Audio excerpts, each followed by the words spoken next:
Can you hear me? Yep. First of all, I'm now recording on Skype, and a little note pop up that says, "Avoid legal snags. Tell people you're recording them on Skype." Yeah. I've seen that. It's funny. Um, tell people who say I'm not going to the Middle East because they're going to make they're going to make my wife wear a dry robe on course. Please, could you answer that? Yeah. So listen, I get this, right? And when I think Abu Dhabi, I one one thought comes to mind.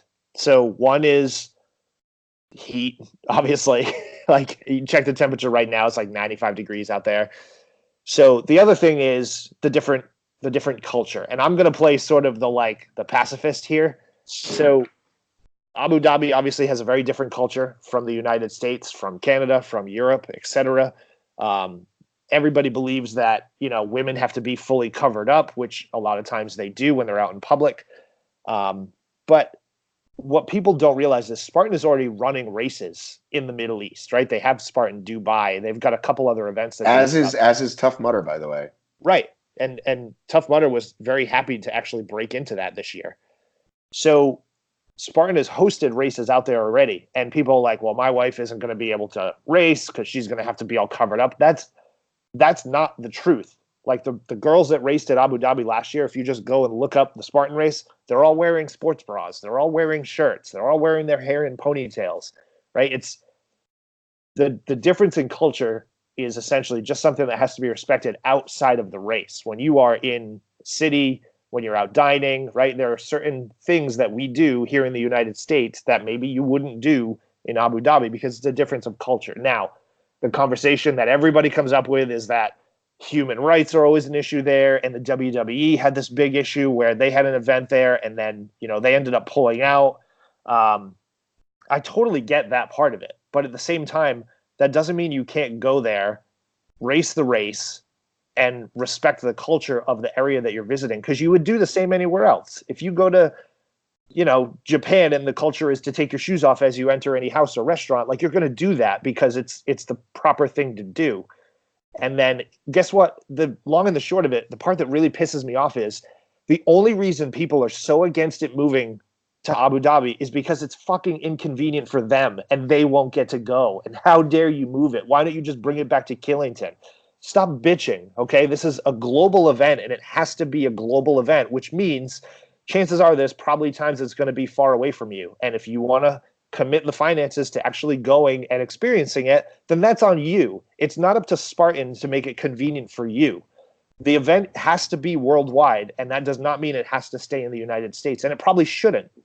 Abu Dhabi's a little weird, right? I think maybe that should be, a little further down the road, like do Europe where you've got a good conglomerate of people, do Southeastern Asia where you've got a lot of participants, then maybe do Abu Dhabi. But the long and the short of it is, if you want a single place where you can get every athlete from all the countries that Spartan operates in, the Middle East is the central pin on the map.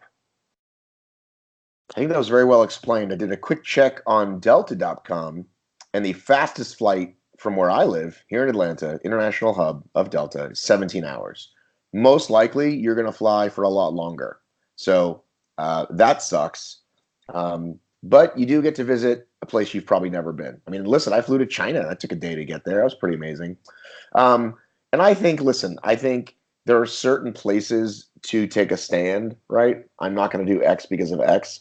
But, it's like that. I always think of that Seinfeld episode, right? Where Elaine is like dating this guy and, he checks all the right boxes, but he orders from Domino's, and Domino's was like, I forget even what they were doing back then, but it was some horrible thing that nobody liked. And it's like, there was an anti-Semite on the board at Domino's or something. And it's like, you kind of can't avoid things. If you want to be like, take a stand against things. I don't like this company because they X. Well, like you're going to boycott Walmart, right? Or something like that. It's like, well, listen, if you dig deep enough, what are you going to do? Unless you're going to fucking live in the woods completely off the grid, forget it. So if you want to take a stand about women, and this is your choice to not go to Spartan, but if you dig deep enough, I bet you're right. More often than not, it's people just quickly, what's the word? Just quickly making a judgment call and saying, hey, I don't want to go there. Speaking of which, I wasn't sure I wanted to talk about this. It's too hot. It's too hot, Josh. But, there are certain things. There are certain things that, this show is known for not talking about, necessarily athletes and shoes, right? We talk a lot of things that touch, and a lot of people like it. Some people say, I don't want to go there because I come here to get away from everything else. And one of those things is politics. So we usually would never touch that here, but I have to say, I saw a video of the Parade of Nations, which I did not attend, which our friend Dr. Laura said was actually pretty well attended. And at one point, they were going through the village there, and a USA chant broke out, and I have to say it made me uncomfortable. Yeah, I hate that. That happens at sporting events here a lot, and it's stupid. Well, but once upon a time it meant something. So I'm old enough to remember the Miracle on Ice. And so for good 5-10 years, it was like a thing that you actually got excited about. Then like Homer Simpson did it every time he like found a quarter, and it kind of became ridiculous. And then in today's political climate, without naming names, it just felt icky. I got to be honest. It just felt icky, dude. Yeah, the USA chant is a little bit, I'm going to sort of tiptoe around this, but sort of just plunge right in. It's a little fanatical. Yeah. Especially when, one, you're at an international event, and it's even still weird to me that they just do like our national anthem before the event. Like I'll get to that in a second. Yeah, things like that are a little weird, and I feel like the USA chant at events is almost done as like not an attack. Like I don't want to put it in that space, but they're almost doing it like, we're so good, look at us. Because we see it like at sporting events. Like take hockey, because there's both Canadian and USA teams.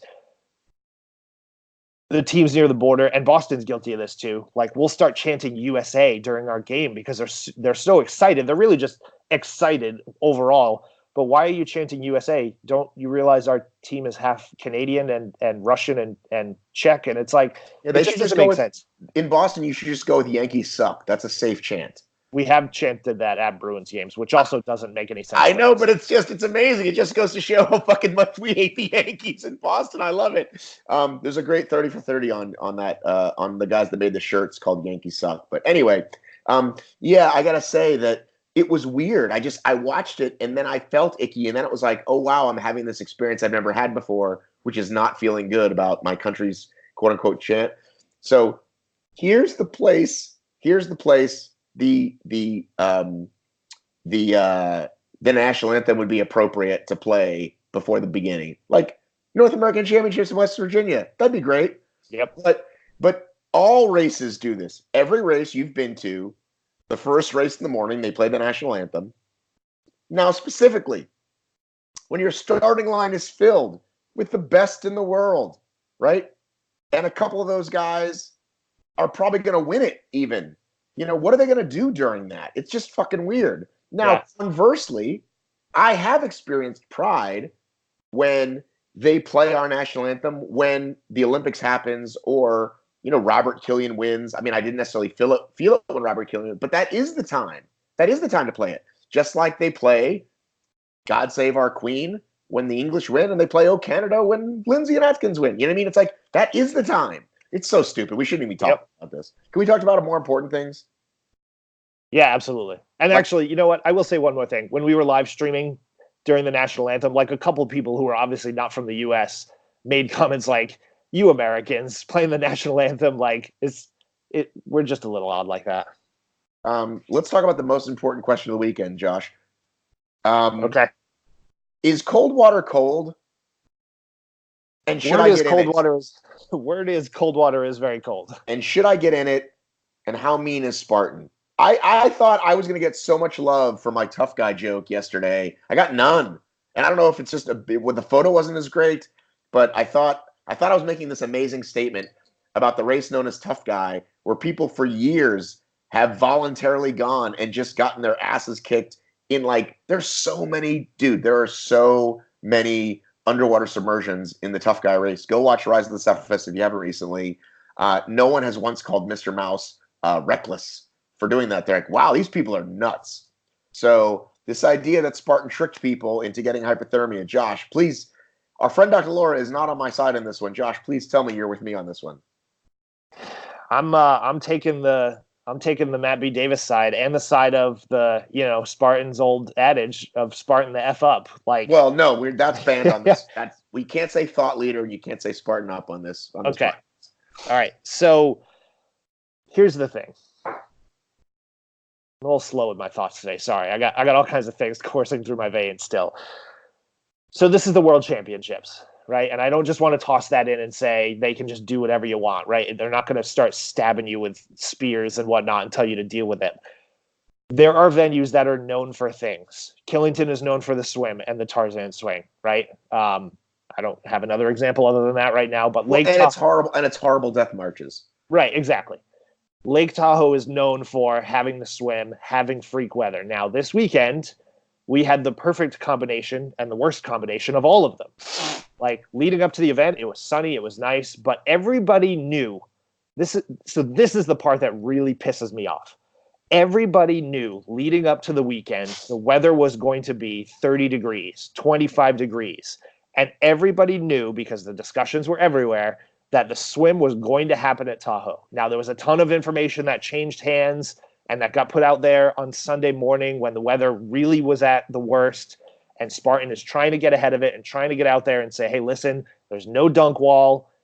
We're going to do what we can to put the swim on. Then at one point they said the swim was off because it might have been. You never know. Worst possible thing they could have done. Right. I completely agree.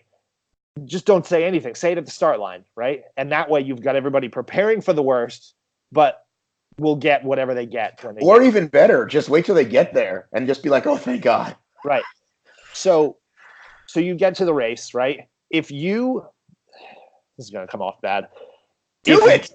Fine. If you thought that you could get by this race wearing fucking shorts and not like preparing to be submerged in ice cold water and being cold and miserable for 13 hours, it's your fault. You didn't do your work. You didn't do what was expected of you as a racer. Spartan did everything they had to do, and they did everything that was expected of them as a company. The communication aside, right? We've been struggling with communications all the time. You knew Tahoe was going to have a swim. You knew Tahoe was going to be cold. If you were there Saturday, I got caught in a fucking blizzard at the top of the mountain in thunder and lightning. So you knew the weather. You knew the weather went south quick. So you knew exactly what to be prepared for the next day. And if you said, well, I'm really looking for an opportunity to leave this wind jacket off my pack because I feel like that, 0.4 ounces is going to be the decision between me getting a podium or not, then that's a dumb decision, and that's on you. So stop complaining about Spartan opening the swim. You knew it was going to be there, and it was up to you to prepare for it. And likewise, if you don't think you can handle that and your body doesn't respond to cold temperatures, listen, mine doesn't either. Admittedly, I was incredibly happy I never had to do the swim, and I probably would have second-guessed even if I did it. And I ran open on Saturday, and I probably would have skipped it as well. But it's part of that race. It's part of this experience. This is the World Championships. And again, I'm not just using that as an excuse to put them through every level of torture. But I'm saying, even if it wasn't, even if this was, the Tahoe Beast and not the World Championship, as I said to anybody who would listen to me, this isn't me making River and Emma and Jackson get in the water, because they would if I made them, right? This is grown fucking adults. You can line up and think you're going to do it. You can get to it and decide to not do it. You can burpee out. You can just say, fuck you, Joe, I quit. You could have done a million things other than get in that water. So anybody that uses the word, I didn't even want to say it, but I'm going to say it once because I'm pissed off. Anybody that uses the word reckless, never follow fucking obstacle racing again. Seriously. Yep. Spartan is fucking reckless. Go fuck yourself. So I'm gonna say this, okay? I met a young man the morning of the race, okay? And I wanted to see his results, okay? 17 years old. And I wanted to see how he did. And I looked at his results, and it looked like he DNF'd it was a weird thing in Athlinks. I said, what happened, buddy? Here's his answer. Hypothermia and early stage frostbite. I don't remember, but I passed out at some point. I think on the double sandbag. And I wrote, there's always next year. He goes, believe me, I'll be back and better prepared. That's the answer. Yep. That's that is the answer. Right? Like, I fucking passed out at some point, but I'll be back. Like, he knowingly got in the water. Yep. So, it is, and anybody who got in that water, God bless you. God bless you for getting in that water. But don't tell me that Spartan is reckless. Yeah. I don't know. Again, it's one of those things where it's like it's inconvenient for the people, so they're going to be against it, right? Just like the move to Abu Dhabi. It doesn't work for them, so then they're just, how dare Spartan, make that decision. Put a gun to your head and say, get in the water. Have we ever seen Spartan delay start times like that for weather? Well, here's what's interesting too, right? Is that these same people yell when the race gets canceled for weather, right? So when I was in Big Bear, as I was parking, a gentleman was like, fuck, they canceled the race, and walking back to his car. Okay, I think we talked about that when it happened, right? Yep. Because they didn't, but some people raced that day. So what did they cancel? I forget. They either canceled or delayed it. I can't remember. I feel like Big Bear day 2, they ended up canceling, like, they ran the morning waves, but then they canceled at like 2 o'clock. Oh no, they left the sprint open, but not the super. Yeah, something Whatever like that. the hell it was. People are mad. We woke up to, I'm about to leave my house. Well, first of all, thankfully they'd already made it a 9 a.m. start. We're going to give that a big thumbs up. Yep. Then as I'm getting ready to leave my hotel at 7:30, it's, hey, the race is until 11. I was glad. I said, I am sure the elites were pissed because they get up at a certain time. They got their oatmeal. They got their stretching routine. They weren't happy, but hey, it was pushed to 11. And I think that was probably a smart move. So yeah, I don't know that they have. If you've been to a race, usually things get, usually there's so many racers that they can't, right? Like you either have to do it or cancel it because there's 8,000 people coming. This race, there were far less people coming, so they knew they could get away with it. Yeah. And let's not pull any punches, right? They delayed this race specifically to get the swim in there. Like you could, I heard all manner of reasons that they delayed the race. I heard that Lake Tahoe, the venue, was in control of all the decisions, and they didn't let Spartan go. I don't believe that at all. Like, they specifically delayed this race so it could get a little bit warmer, maybe get the sun out, because when the sun came out, it did start to just get generally a bit warmer. And they wanted to put people into the swim because, again, this is one of those things that it's venue specific. So if you miss out on it, then you miss out on having this part of the experience. Ape Hangar's the other thing, right? We don't see it in other places. They wanted to make sure that it was right. And not for nothing, and I don't know if this is the case, but there was freezing cold metal out on the course all night with these obstacles. So maybe they just wanted a little more time for the obstacles to heat up, because you put your fucking cold hand on like metal monkey bars, you're going to rip flesh off. So, you knew what you were getting involved with. Everybody knew what the expectations were. Everybody knew what was expected of them. And if you didn't prepare, it's not, Spartan's not reckless. In honesty, you're the reckless one if you're not taking into consideration what has to be done to survive this scenario. I'm not a fan of people like. Listen, I'm going to give you a real world example because I just remembered. I think it was my last year in Killington, the second loop of the swim. Yeah, it had to be, because I think the first few years I lucked out and there was like a wedding and they canceled the swim on the second loop for the Ultra Beast. On the last year, I put on my floaty thingy. I got in the water. I started swimming, and my body freaked the fuck out so bad I just got right back out. Now, maybe it was better to keep going, but I got out and I did 60 burpees, right, which is horrible. But I just made that choice. I was like, I'm not fucking staying. Now, I could have also skipped the burpees, and who would have seen me? What official is out at that point? Probably nobody.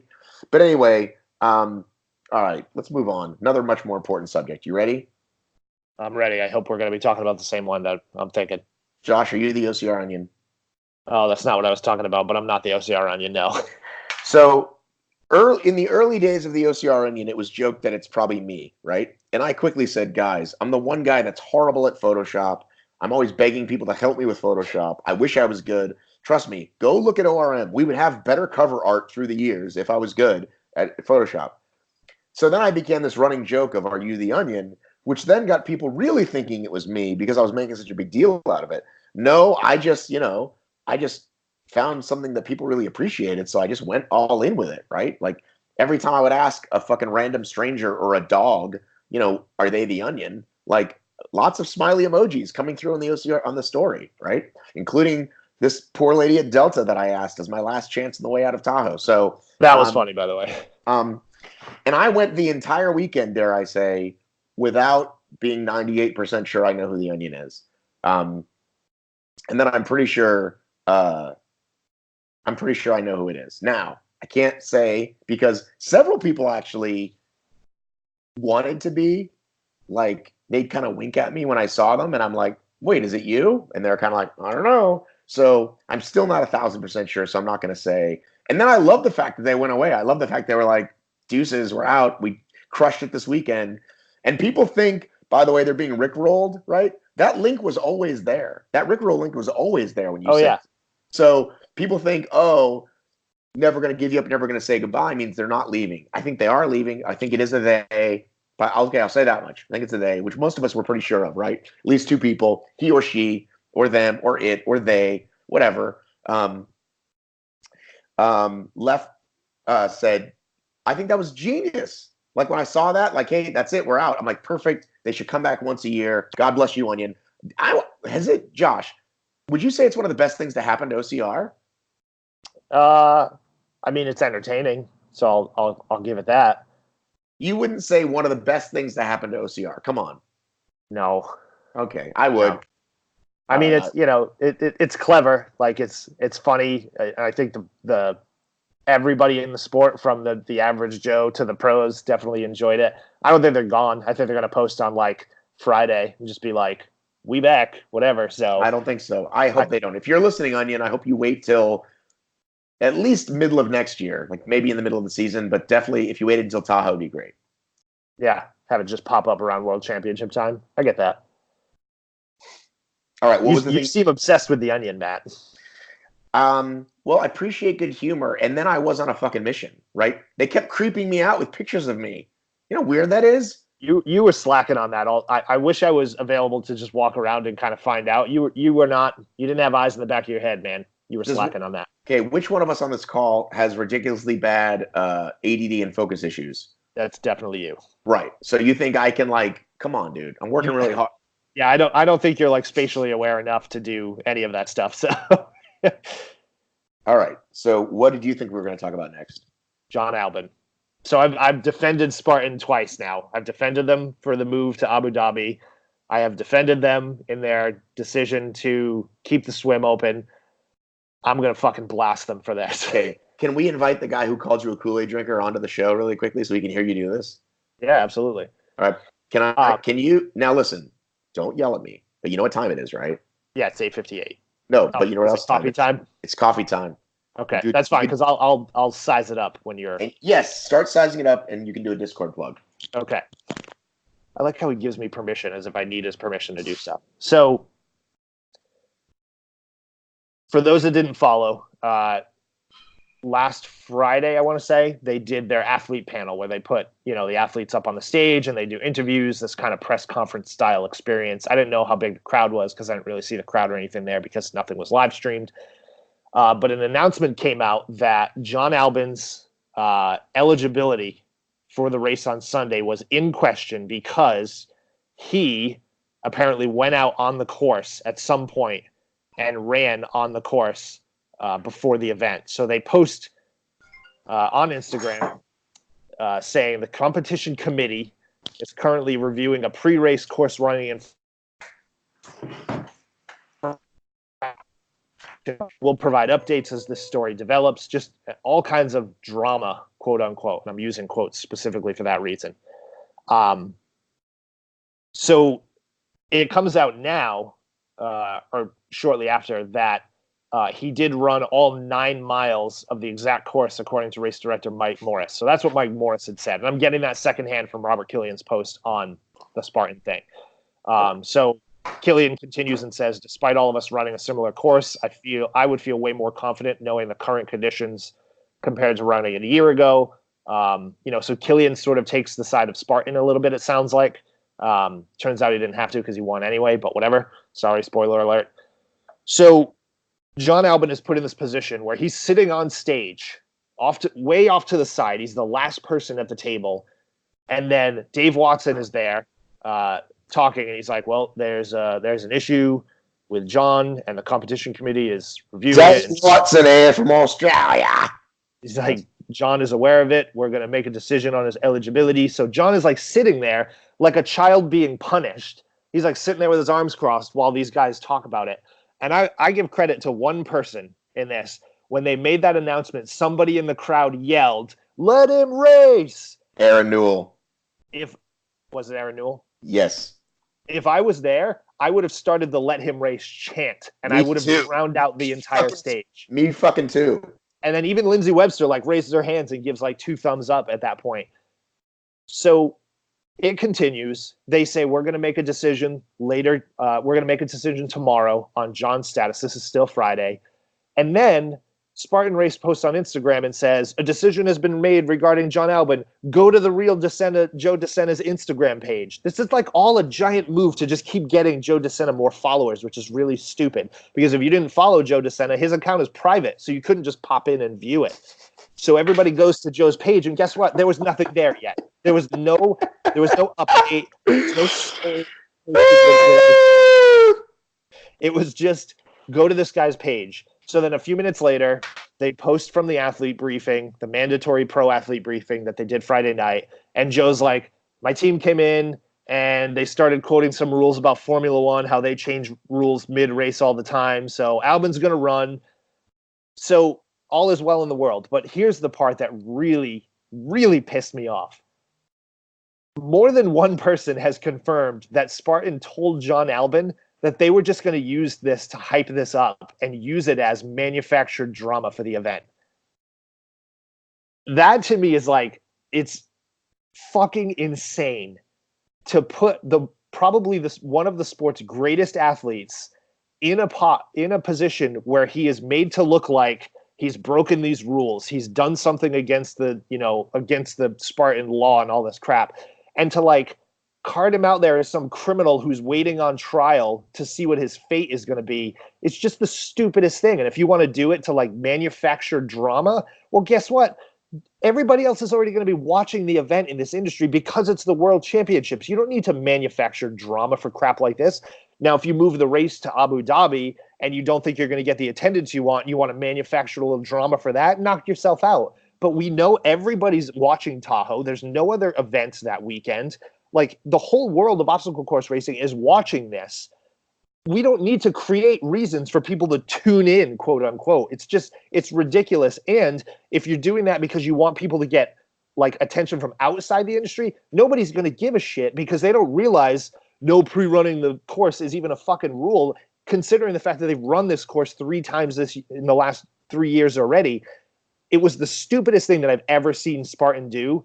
And I seriously hope that somebody today is having to answer for, we want to create some drama and make it a little. I hope somebody has to answer for it today because it's ridiculous. Yeah, it's as bad as the Woodsy decision. It's kind of like a bookend on the season, right? And I got to say it. There's one person behind both of those decisions, and it's Watson. Now, I said I want to get Watson face to face so I can ask him these questions. And I know how to be a professional. Like, you and I can go off here, but when I see Watson, I'm not going to be like, you're a fucking idiot. I'm going to be like, let's talk about this off the record, and then tell me what you'll say on the record. I did see him. I honestly didn't see. I saw him. After that I saw him first thing on Thursday. Then I didn't see him again until like the award ceremony. And I said, we really need to talk. And he was like, sure. And then of course it didn't happen. We're both really busy, and it won't be till I get back. It won't be till he gets back, he said. But I heard all those things as well, including Jon Albon himself says it on an interview. So you'll hear it on the post-race interview, where I interviewed him after the race. And I said, listen, I got to ask you about this. And he said, yeah, they came to me and said, isn't this great? Isn't this great for everybody and for the sport when you add all this? And he said, how is dragging my name through the mud great? How is like saying my reputation is soiled because I'm a cheater great? And it's like, who's been a better champion than Jon, right? Who's been greater for the sport than Jon? Like, no, he's not dynamic, right? But he shows up, wins, and when he is interviewed, gives you the truth, gives him the real thing. throws in a little shade once in a while if you're paying really good attention to Jon Albon. But he's like, you know what I mean? He's like just such a great ambassador for the sport, and he'll clearly outlive this. But it's like if you're him, and like you said, and that's the part that bothers me more is the on-stage part. That's the part that like shows it was manufactured. Because if it was a real thing, you just would have dealt with it ahead of time and then made an announcement either way. But hey, John, welcome to the big Tahoe stage. Are you a cheater? I mean, come on, man. I don't think they like John. I really don't think Spartan likes Jon There's Albon, and that too. I don't think they want him winning. There's always the pro team versus non-pro team conversation. They've, why did they call Killian out and he cheated and they didn't call Atkins? They call Atkins out, but not Killian. There's always a little of that. I'm not quite sure how I feel about that part. I can tell you they're fucking happy Killian won. I can tell you Killian's been their poster boy. Now here's the thing. This got brought up in a two Ryans conversation. I almost said two Woodsy conversation. On the two Ryans, Ryan Atkins said, why do certain people get all the attention whether or not they win? And Robert Killian is someone whose Spartan has backed certain athletes, give them all the sponsors. Kent and Killian are one of them. I don't, this is pointed out to me, and this is not a disrespect. This is a fact. Killian hadn't been on a podium yet this year. No. And he hadn't been on a podium, and you wouldn't know that because he still has more sponsors than anyone and as much social media love as anyone. Now, do you think that's because he's an all-American dad in the military? Because people keep saying that's why, and it's like, but I don't feel that. Like, I don't feel like, do people resonate to the same people who are chanting USA? Are those the people who like, we love Robert because he's the captain of America? I don't know. And it's like, so if Spartan doesn't want Jon Albon on the podium because, he doesn't have the flair, he doesn't have the what is it, the je ne sais quoi. He's not like this boisterous individual. He doesn't obviously have a ton of social media following because he only started doing it a little while ago, although he's got more than most people that are out there now. But to that same extent, I don't think Killian is exactly the most like outspoken, relatable individual anyway. So sure, the guy was an Army Ranger, right? I don't know if you knew that Robert Killian was an Army Ranger. I don't think Spartan mentioned it. So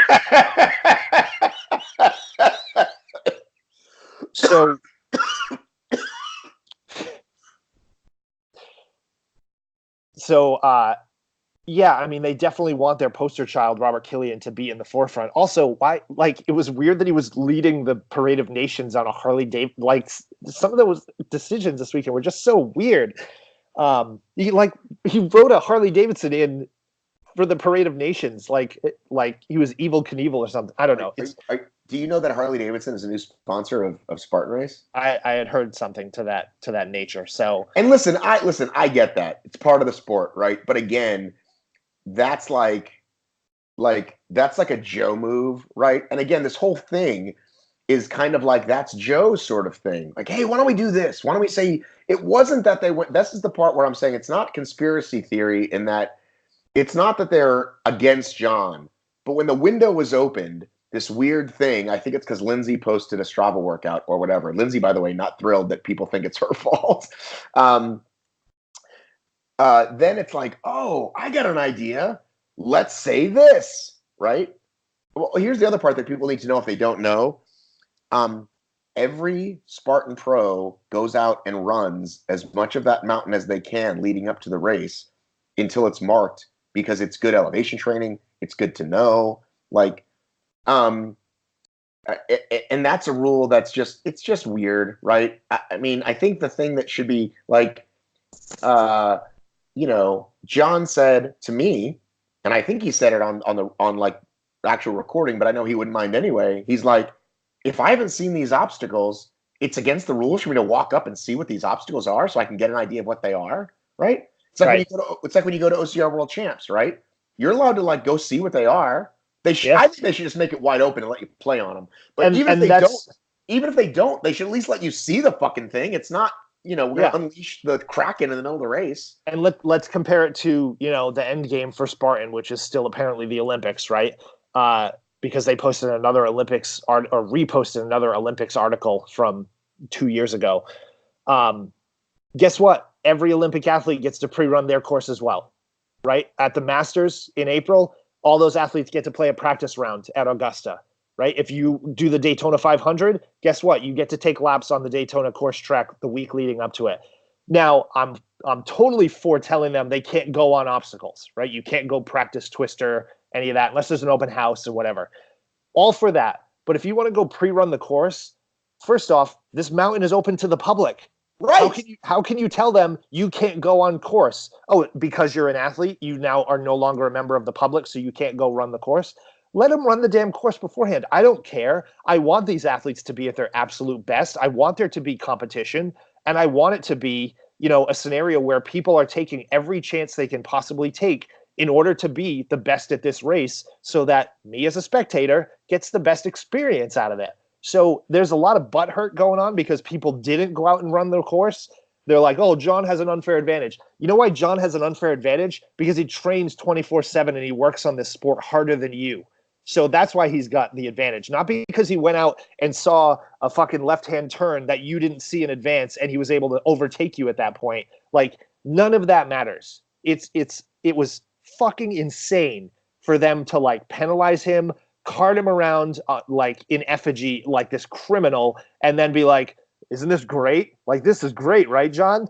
It was insane. Like, he called it a PR smear campaign on his Instagram, and that's exactly what it was. I wish you would have kind of won. I wish you would have won. It would have been such an awesome fucking middle finger. Because you know what this is? You know what it is?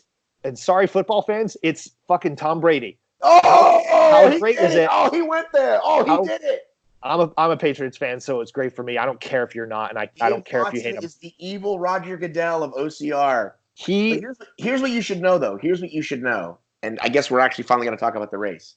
Woodsy missed the spear and still came in third. Okay, yep. No one else could do that except maybe Woods. The way that whole race went, we can't really get into it. We're gonna have to do a part 2, buddy, because we're already at 9:12. Woodsy didn't come in third. No. But I'm saying that Woodsy and Albon missed the spear. Those are the two of the 3 best descenders in the sport, Luna Lima being the other one. The only ones that could even possibly make the podium and recover from that spear would be those guys, and they fucking both missed it. God damn you, Woodsy. Woodsy said, I know I ruined the end of your movie. And I'm like, no. We got the comeback story. Like, now my documentary is even better. We got the 2020 comeback. I'm like, but you better do it soon because you're getting old. But I want to say that I haven't gone and looked at the fucking Strava segments. I'm sure Jack's on that right now, or the timing mats. But it's really hard to overcome that because it's not just the time. Here's what you have to understand. It's not just the time. It's the consciousness, right? When you're with someone and you can see them, you can run faster. You can find another gear, et cetera, et cetera.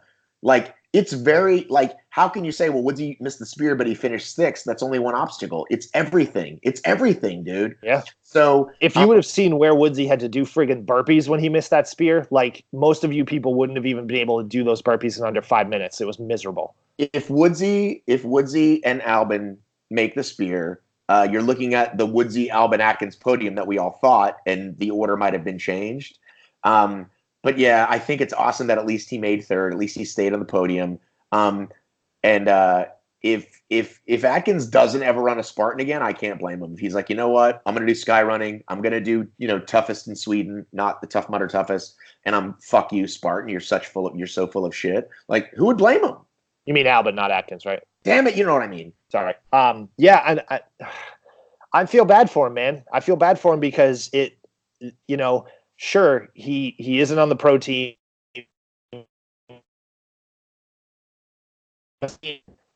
Kind of like the mystique of Jon Albon. Like, nobody's seen him all year. Nobody knows what he's doing, right? We don't see him race a ton of Spartans because all he does is qualify and then he shows up. So all these athletes are like, what's Jon going to do? We don't know where Jon's at. Whereas everybody else is like, you're running against them every other week. You're running against them at the national series and whatnot.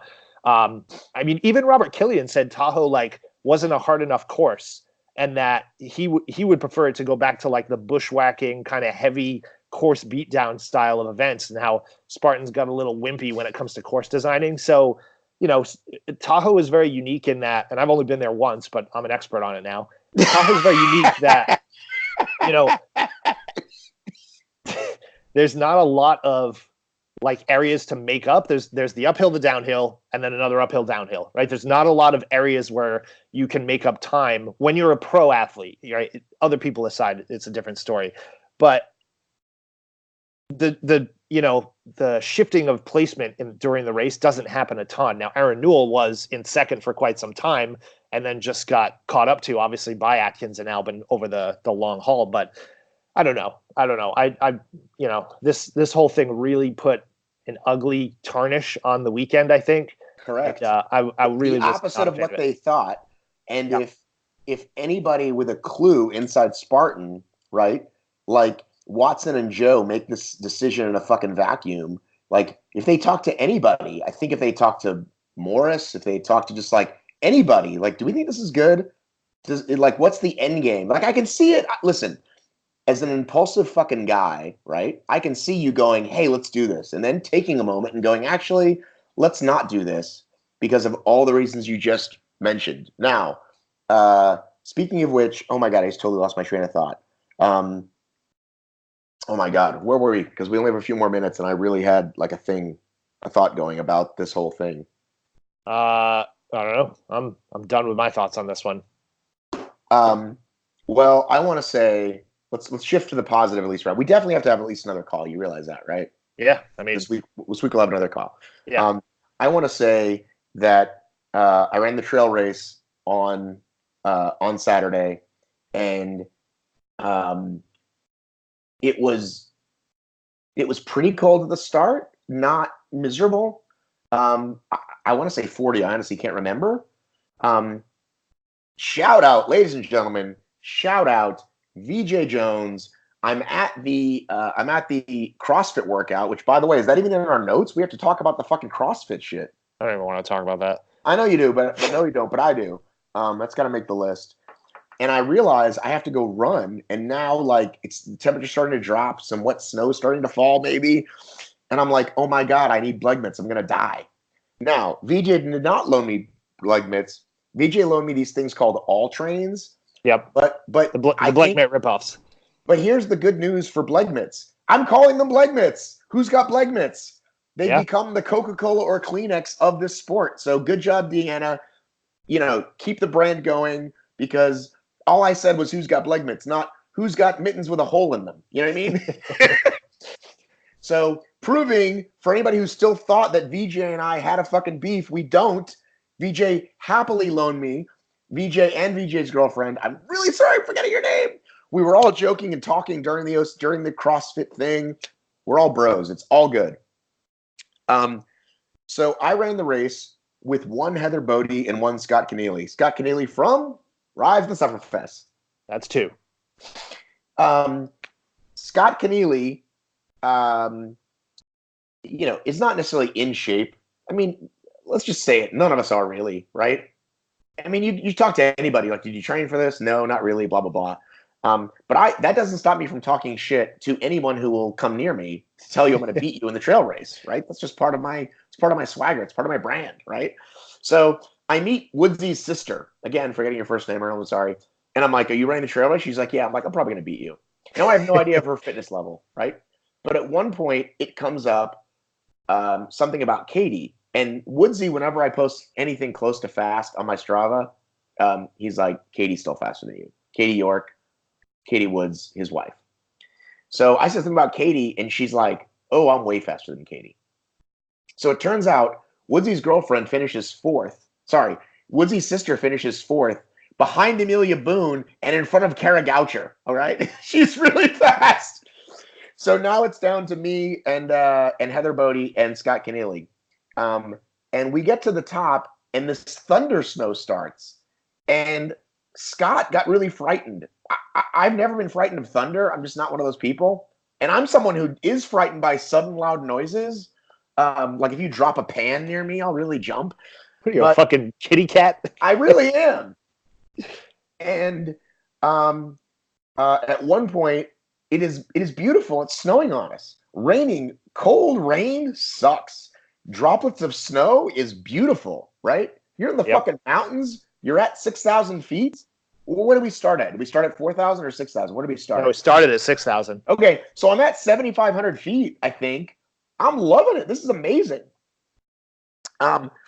Quickly, I want to say that we come up to single track, and it is single track for the foreseeable future, right? So I want to pass people, right? A, it's not really safe for me to pass people because I will go off the cliff if I go to my left. And B, it's like, do I want to be mean? Do I want to whatever? I probably debated in my head for about 30 seconds per minute. And then I went, you know what? This is a fucking race. Because I know that I'm going to catch people, right? By the way, and you're not being mean. There's nothing mean about. I know, but in the moment, you know what I mean? You're race brain, whatever. And I'm like, whatever. We'll be past this in a second. I can wait. And then I was like, fuck it. And I just started saying on your left. And everybody gets over, right? And if you go to look at my Strava, it says 69th at the top. Then there's a weird anomaly in there that says 170th over another. I'm in 69th place. And then the next timing out says 170th place. That's an anomaly. I don't know what that is. But at the bottom, I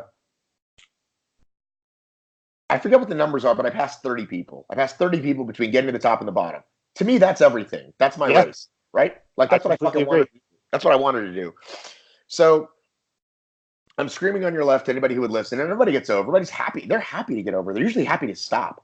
And then whoever's behind me, you're welcome. Because there was a woman behind me who's like, I'm behind you, right? So she drafted off me. Yeah. Right? She was happy to draft off me.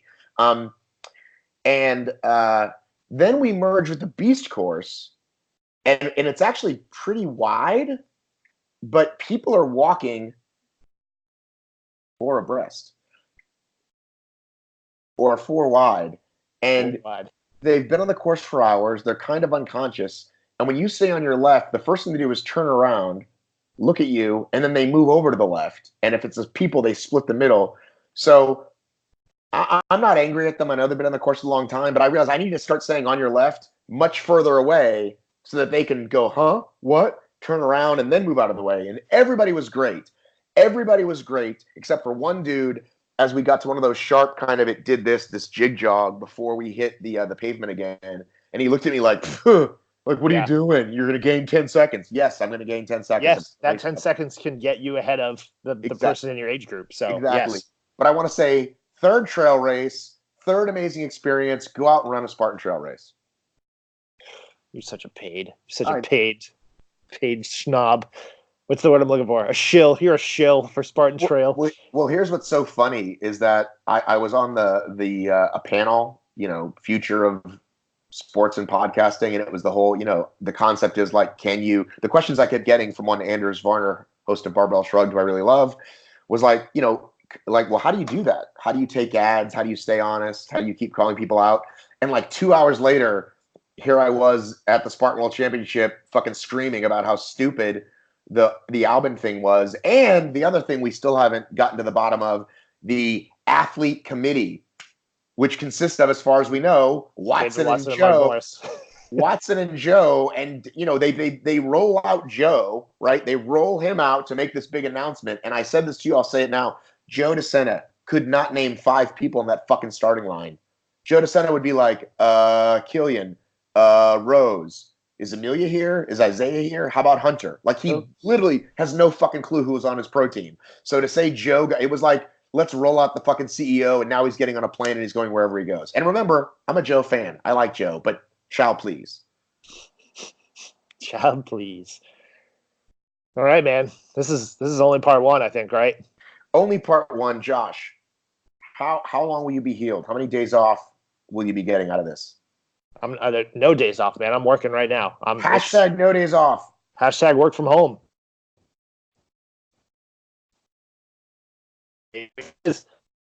My work, it doesn't get done unless you do it. So I just gotta, I'm just gonna be sitting in an uncomfortable position today, flopping my legs around like a I don't know, like somebody that does that. And will you wrap that blanket around you and you can be like an old man? He's got this beautiful Patriots blankie that looks like. What did you think of my Cam Newton look during the live streaming? By the way, I haven't seen that part.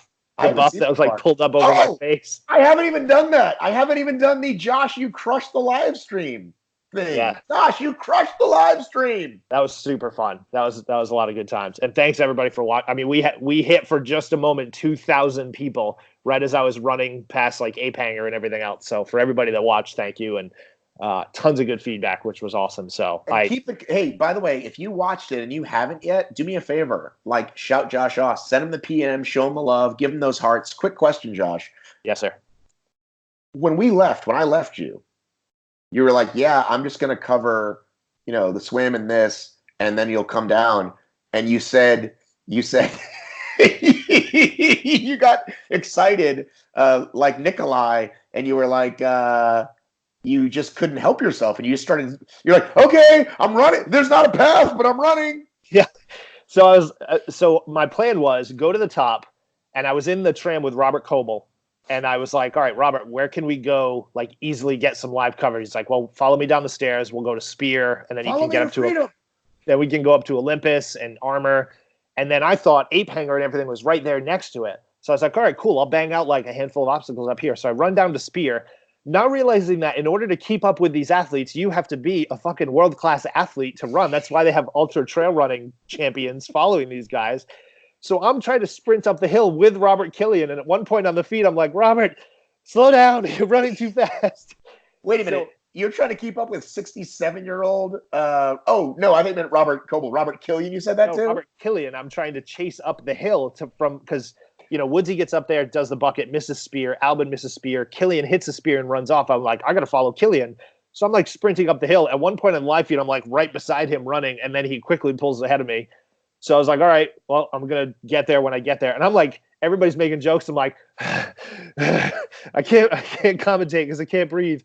So then we finish all the other obstacles up there. And I was like, fuck this. I'm just staying live. We got 2,000 people watching. So instead of going down the path where the obstacle course racers are going to get to the next obstacles, like the sandbag and the swim, I was like, I need the shortest line to get there. So I just cut straight down the mountain through like just loose rocks covered in snow, pine trees everywhere. It was ridiculous. So, but it was a super good time. So, well, listen, I just added 1 and 1 and got 2. Do you think maybe this could be like something got twinged and this is why you're laid up today? Yeah, and I think the old tire flip was really what did it. I think I wrenched something pretty handily on the tire flip now that I think back to it. So. There's a cameraman right in my face, so I'm sure I gave it that extra oomph just to make it look good. I meant covering the race. No, I don't think so. I think I was okay covering the race. I think the combination of the stupid tire flip and then sitting on a plane for 8 hours and then sitting at work all day, and so. All right, when I come to your house, when I come to Boston soon and we visit, can you and I cuddle underneath that blanket? Because that blanket looks like a good cuddle blanket. Got the old Bruins blanket, Patriots blanket, absolutely. Which one's your favorite? Which one of those blankets is your favorite? I mean, this nondescript Target brown blanket, the one that's like, I'm like, everybody knows I'm tall. I'm 6'4". I need a blanket that covers me. So like when I lay down and I just want to like chill on the couch, I need like a 10-foot by 10-foot blanket so I can like wrap myself up in that. This thing's only like 5 feet by 5 feet, so my toes are hanging out, or it doesn't cover me up. This is lame to talk about on the podcast. Nothing is ever lame with you, Josh. Heal up, and we'll message each other about when we're talking next. All right. All right, I'm able this afternoon if you want to continue it. So you tell me. Oh, let's do it this afternoon then for sure. All right, man. Although you don't have to record, you don't have to edit and record later. What's that? The special basement drunk podcast. Oh yeah. I'm interested in that one. I guess I'll have to be a Patreon member. Well, Josh, I was about to say you get special exception, but nobody else. Nobody else. So go to patreon.com/obstacleracingmedia and donate a mere $1, and you can get in on what's going to be the episode they're going to talk about for years. All right, man. See you later. Later.